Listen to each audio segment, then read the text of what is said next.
think sometimes it's really hard for us to realize that like our efforts can be like magnified, and maybe we don't see the fruits of those efforts now. Mm. Maybe that's something that we have to wait for later on, as hard as that is.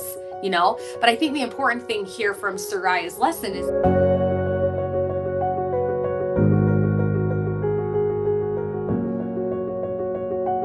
Arise within. I am so excited to have Amber here with us, you guys. We started our little series on women in the scriptures. She's been doing series like this for ever. Every single week you can hop on her Instagram and see this series of women in the scriptures. And I'm like, Amber, you have to come share this on our podcast, because I just feel like it is such a cool thing to be able to study and dive into. And I've loved our previous conversation we started with Abish. If you haven't watched that one yet, go watch it. And today we are going to be diving into another woman in the scriptures. But I want to, Amber, just do a quick intro of you if people are tuning in for the first time. okay. So I started studying these women in the scriptures like 6+ years ago after feeling very prompted to do so. I was unsure why, but felt, I'll be obedient. So I started studying thinking there was only like 10, and quickly realized there's actually 178, and it took me years and years. And it only became apparent why the Lord was putting that on my heart about 4 years after I felt the desire to start. And it was at a time when God was asking me to do basically the hardest thing he's asked me to do in my adult life thus far. And he knew that I was going to need like a foundation of how he felt about me and a relationship that we had, that in order for me to get through the rest of this. So that's kind of been my thing ever since, is just teaching other women everything I can and everything I've learned about the women in the scriptures.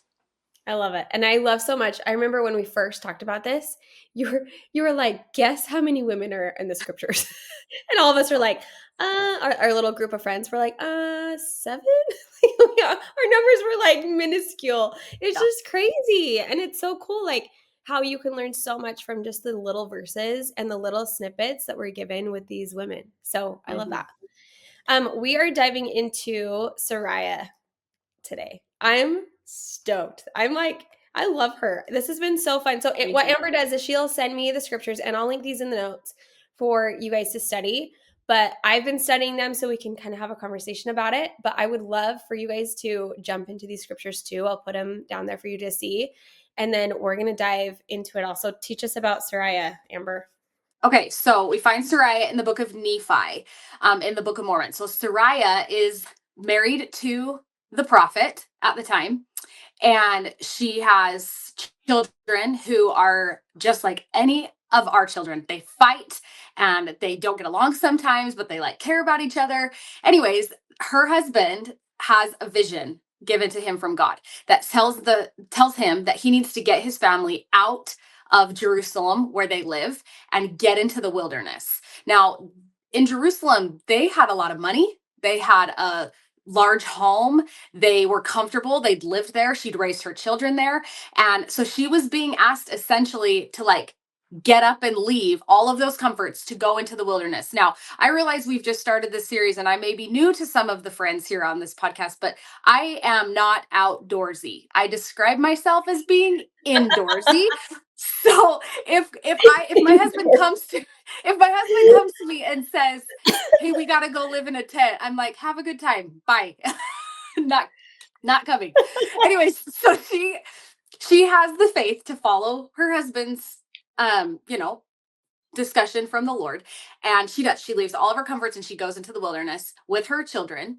And throughout the course of this journey, ends up in America. Basically, she has to get on a ship. She has to watch her kids fight. She has to send her children back to Jerusalem, which she knew was about to be destroyed, and have the faith that like everything that God's telling her husband needs to happen is what's going to happen. So she goes through, I mean, she's in the so much of the scriptures. So her story is enormous. But basically she has to do the parenting thing and the disciple thing and the wife thing while she's living in a tent. Hard pass on that one, but she does it phenomenally.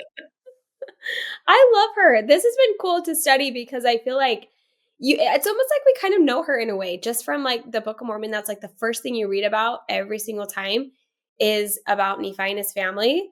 And the very first verse, like, I've been born of goodly parents. Like, you know exactly she was a goodly parent. Like, immediately you know the character. I love kind of pulling out different characteristics of these women, because I feel like, okay, how can I be more like that? Or how can I take that from her? And something I loved is she was like tenting it. She was in the wilderness. She did not complain.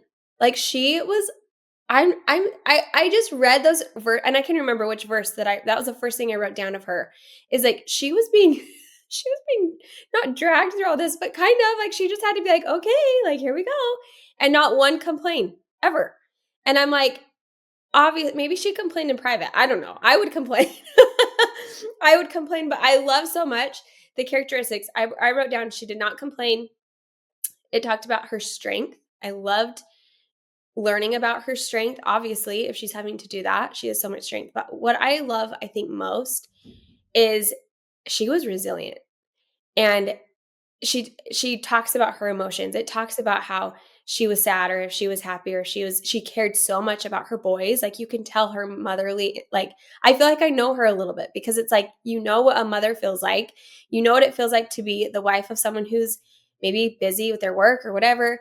But I love so much too is that Lehi, her husband, is like having all of these visions, and like she's just so supportive.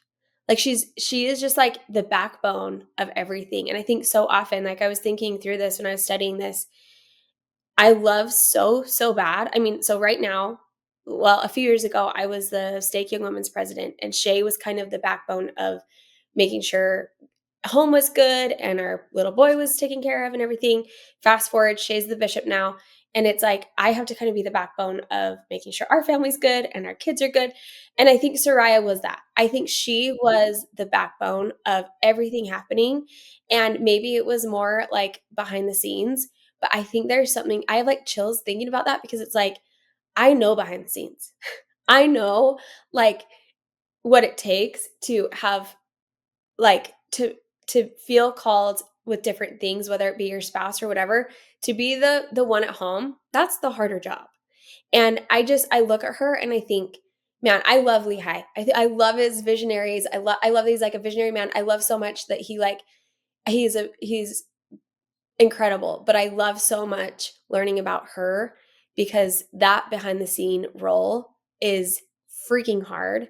And to do it without complaining, and to do it resiliently and with all of her strength, it's beautiful. It's what she's a magic maker. She's what made it all happen.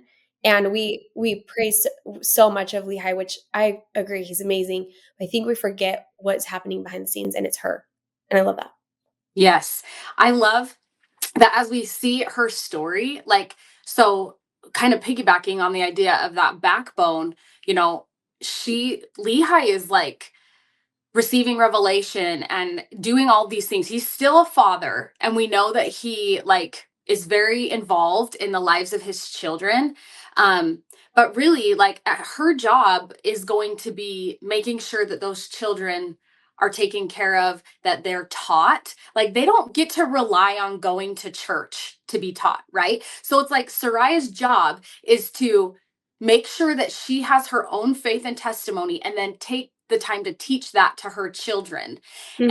And her biggest trial, if I'm being honest, like, Sariah's biggest trial in her earthly life from where I'm standing was her children. They were, I mean, they took sibling rivalry to a whole other level, right? And Sariah is dealing with um some of her children are converted to the gospel, and some of them are not, and some of them kind of bounce back and forth, and they can't make a decision.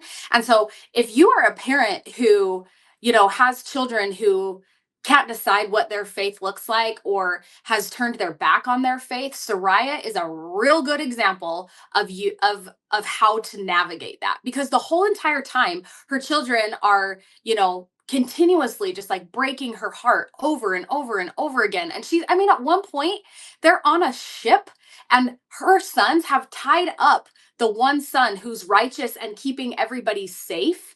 And she's just watching helplessly as he's basically being tortured and she can't do anything about it, right? This is like serious heartache for a mother.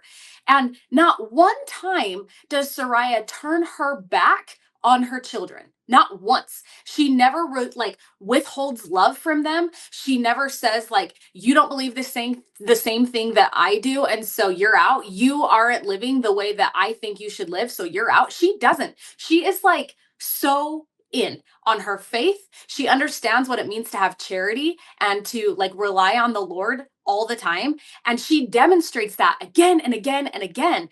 And the thing that I really, really love is, I mean, not this part, but the truth of it is that Sariah never saw some of her children be converted in this life, ever. Mhm. And we know, so at the beginning of her story, she's asked to leave her things, all of her things. She has to leave everything, money, a comfortable home, all the things. She has to walk away from all of it.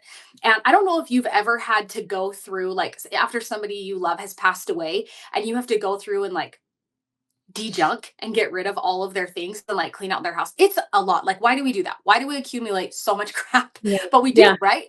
And Mhm. and it's all for nothing. Like, but when Mhm. we die, it's gone. It's we have nothing.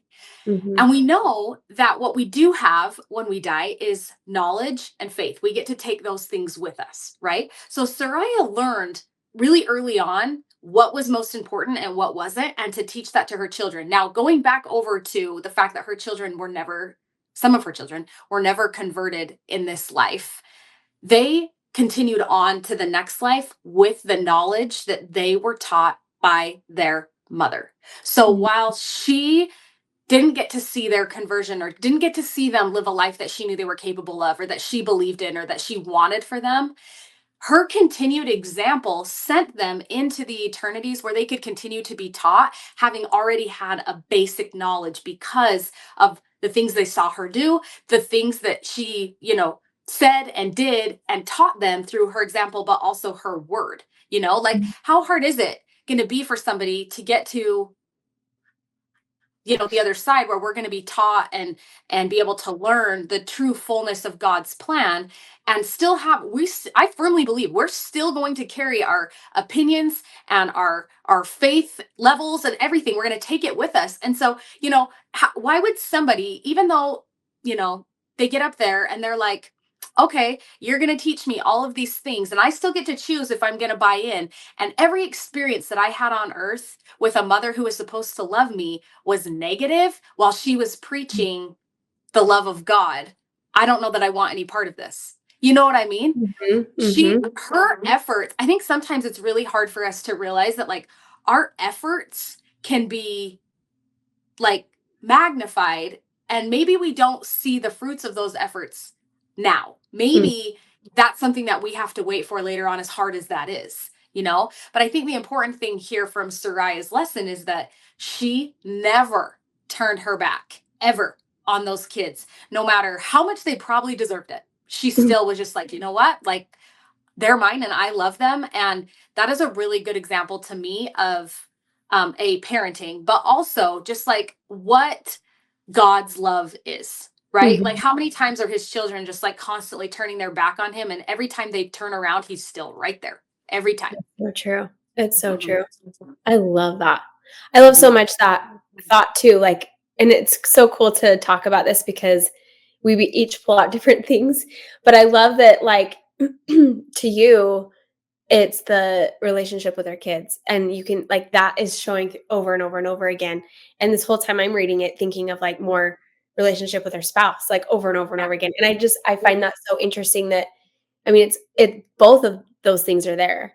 And I also notice the relationship. I mean, you notice that relationship she has with God because of how she shows up for her people, whether it's her spouse or Mhm. her kids. And it makes you just like, I don't know. I love her. After you sent me those verses, I was like, dang, she's like one of my favorites too. Do all of these women just turn out to be your Every favorite? time, honestly. Every time I'm like, oh, I love her the most. And then I read another one and I'm like, oh, I think I love her the most. I know. Basically, I what I'm know. doing right now is I'm building my girl tribe for when I get to heaven, right? They're Oh all yeah. going to be like, Heck there she yeah. is. I'm like, besties. Heck yeah, you are. You're gonna have hundreds. I love that. Oh my gosh. I was gonna ask you this, and you can send me it later too, and I can put it in the show notes, but are there any talks that talk about Sariah? I want to Yes, study there her are a more. couple. I'll find them. I'll find them. I've got them written down. I don't have them right in front of me, but there are. I know there's of at least two. So I'll find them and I'll send them to you, and we can put them in the show notes. Yeah, for sure. Okay. Okay, I love that. She's amazing. I seriously love just I mean, you read through it and the focus is so much on, like, the tree of life and Nephi's story, but, like, it's so cool to see her perspective. I Yeah, love this. It's, like, changes the view on everything. It's so yeah. rad. But One of the things too that I love. So we've kind of talked a little bit about like her relationship, right, with her husband as the prophet. And sometimes I feel like women think that like being a good wife or being a good partner means that we, yes, dear, like have to, you know what I mean? Just like never question the priesthood authority in front of us or any of that, like we're just like constantly just appeasing. I think some women were raised to think that. I think that was kind of a generation before us. mhm, But one of my favorite parts about Sariah's story is, so they're in the wilderness. They've just left Jerusalem. And her husband is like, hey, kids, my sons who are teenagers, mind you, I need you to go back to Jerusalem. That place I said was really dangerous. I need you to go back and I need you to go talk to the king who's evil. And I need you to get the scriptures and bring them back to us. We need those. And she's like, okay. And she supports it, right? And she's like, she okay, you go. She has the faith that the Lord is going to keep her kids safe, right? Well, then, as if you are familiar with the story, if you're not, read the book of First Nephi. But if you are familiar, they're gone for a lot longer than the job should have taken. They run into a few complications, and so it takes a little bit longer for them to like accomplish the goal and get back to their mom and dad. Well, in the scriptures, meanwhile, Sariah over here with Lehi is mad. All of a sudden, her kids are missing. And I really, really love that in her story, she speaks her mind. And she mhm. tells Lehi, she's like, what way to go? Like, what did you do? And Way to she's go. okay with like voicing her Mhm, frustrations. I think sometimes, especially this is something that I've actually had to learn in my adult life, is like real true honesty, especially with the Lord. I've always kind of felt like I have to just like present my best self when I go in prayer, and I can't just be like, this sucks and I'm mad, or I'm really frustrated by this, or I'm scared of this. Like just really frank and honest conversations, not disrespectful, but yeah, honest, right? mhm, And so mhm, I love that we see here that she speaks her mind. She doesn't suffer in silence. That's not anything we're ever asked to do, right? We're never asked to just like take your difficulty follow and it. you just be quiet. Yeah, never. Women are not asked to do that no matter what anyone tells you or think society expects. That's not what we're asked to do. And so I love that she speaks her mind and reminds us that it's okay for us to share our frustrations, A, with our spouse and B, with the Lord. Mhm, But the other thing that I love is this all happens after Sariah has demonstrated her faith and left Jerusalem, right? Like she did what the Lord asked, but that didn't mean that she was going to be kept from hardship. It didn't mean that she was like, oh, you did the right thing. You chose the right path. Now everything is rainbows and unicorns from here on out, right? It's like sometimes our reward for like demonstrating our faith is a harder trial. Sometimes mhm, that's the reward, where because we know in our trials that's where we grow and develop and we get a closer relationship with God and our faith is stronger. We know those things come because of trials. They don't come when mhm, life is comfortable. And so mhm. for her in this instance it was like, good job on making this right choice. Now I'm going to give you a harder thing and we're going to grow even closer. Oh So my gosh. That's so yeah. true. Interesting.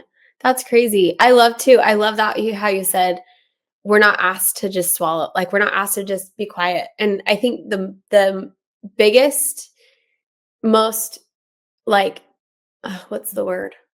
Like, tender times and the most, like, growing times I've had in my relationship with Heavenly Father is when I've come to Him in full frustration, in, like, rage, in like those prayers that are like so painful, but like you just give him literally everything. I think back on just a time when I felt that way, and it was actually a time when I was questioning my own faith. And I've been raised in this church and I've been raised to think a certain way and believe certain things, and I just felt like very betrayed with something, and I went to him about it. I didn't just like talk about it with my friends. I didn't just like go and like chit chat about it. That like feeds the fuel, right? When you're just like telling your friends, it does nothing.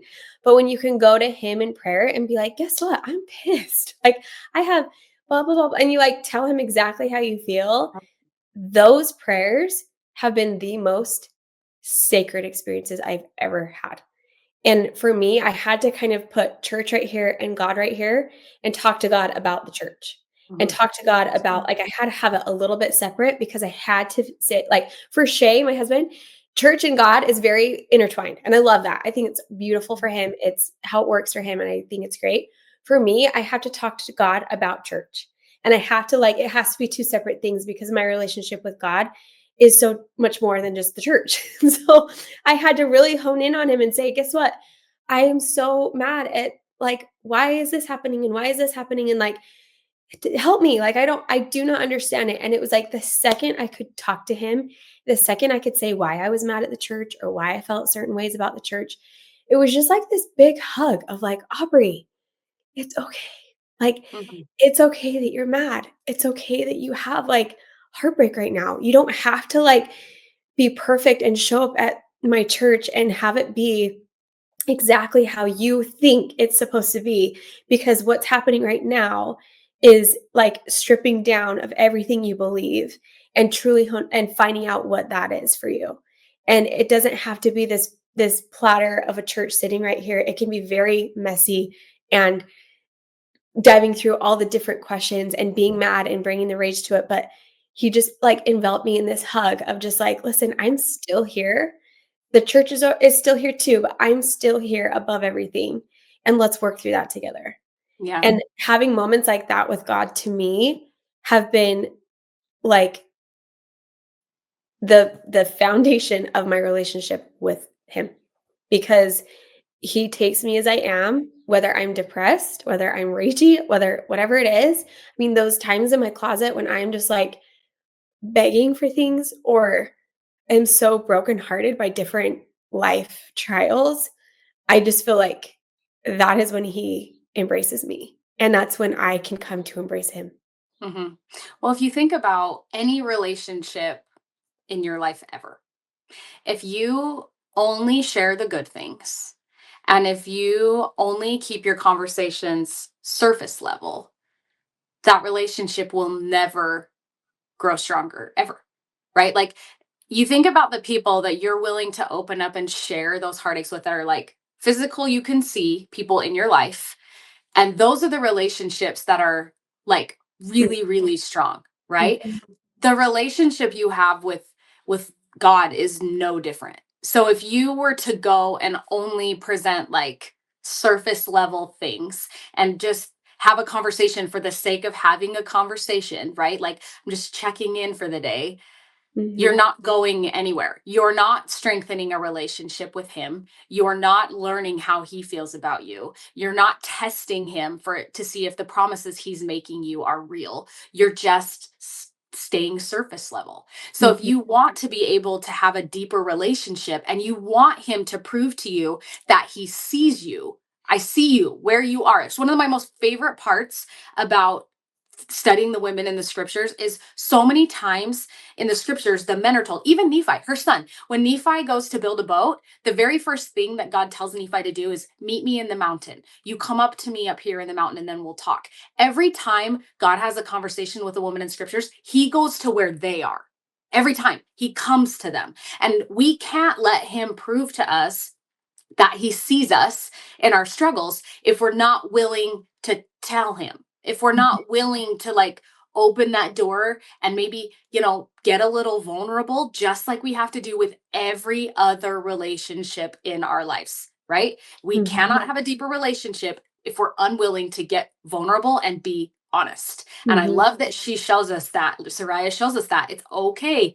It's okay to be a disciple and get frustrated and ask questions and demand answers, especially when you're doing what's right. When you're doing what the Lord has asked you to do, you should ask him, what is happening? Like, what am I supposed to be learning here? Why is this happening? And give him the chance to teach you. That's the point. Mhm.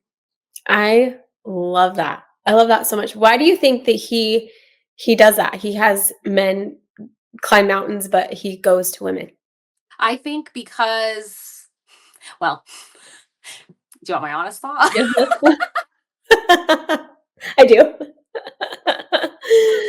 I think, well, my gut instinct is that he likes us more, but I'm just kidding. That's not He's sick true. of everyone else. That's Everyone else not wants to true. chase him, and he That's just not true. wants to. I honestly think, here's my thought. I think there's a special relationship between God and his daughters. And that special relationship comes with the two of us. I mean, we do need help, but the two of us are the only ones who are able to create life. And God trusted women with the ability to create and sustain life, right? And so I think that if you've ever born children or had children, you understand how hard it is, and like it's like a true partnership with God to bring a baby into the world. It is. You will never convince me that there is not a God in heaven, just solely because of my experiences that I've had having my children, right? Mhm. And so I think that women go through this experience with childbearing, and that's our kind of like refiners, and men have to work at that. I think men Mm. have men have to have to get to that relationship or that like experience with God a little bit differently. And so they find their trials and their struggles in different places. For Nephi, it's climbing that mountain, right? Mhm. And whereas for women, we may get the same experience or the same like meet up with God in a different way. Ours happens to be with childbearing. I don't know if that's the truth. I just feel like there has to be some significance with the things that God has entrusted women with and why he Mm. chooses to interact with us differently than Mhm. men. That's so interesting. I think too, like, going to that topic of bearing children, because so many women also can't bear children. Yeah. So it's almost like, well, I just had that thought of like the women that can't bear children, they still are a Yeah. childbearing person. Even like someone who literally physically could not bear children, I still think they are. I don't know, I'm kind of tiptoeing around this just because I know it's such a sensitive topic, but I still feel like they are very much included in that of Yeah. like you are a mother role, and that role is for anyone that's a female, I think. Well, there's a talk from, I want to say it's Sherry Dew. I'll find it and send it. But there's a talk that talks about how motherhood and like that maternal instinct that's just naturally given to women is has nothing to do with bearing children. Mm, It has nothing to do with that. Like motherhood is way more than actually birthing a child.